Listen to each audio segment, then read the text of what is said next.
ভিডিওতে দেখা যাচ্ছে ঢাকা বিশ্ববিদ্যালয়ের নতুন ছাত্রনেতা সর্বমিত্র চাকমা একজন বুড়ো এক মানুষকে লাঠি হাতে মারার জন্য উদ্যত হচ্ছেন। এ নিয়ে সামাজিক মিডিয়াগুলোতে বিশেষ করে ফেসবুক, ইউটিউবে তুমুল হইচই।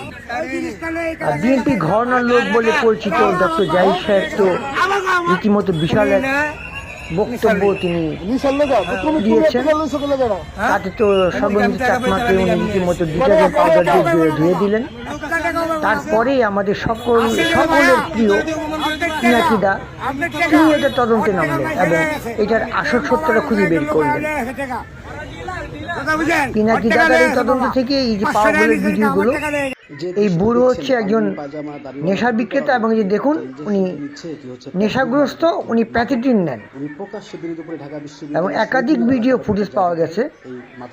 এবং এই লোককে উচ্ছেদ করার কারণে সর্বমিত্র চাকমাকে নিয়ে তুমুল হট্টগোল সমালোচনা। একজন টুপি পরা বৃদ্ধ মানুষকে সে বিশ্ববিদ্যালয় এলাকা থেকে বের করেছে। দেখুন তার কাছে কি পাওয়া গেল। দেখুন, মাদক বাংলাদেশে একটা পলিটিক্যাল ইস্যু, পলিটিক্যাল ইস্যু। আমরা সকলেই সর্বমিত্র চাকমাকে সমর্থন জানাই। ওয়েলকাম সর্বমিত্র চাকমা।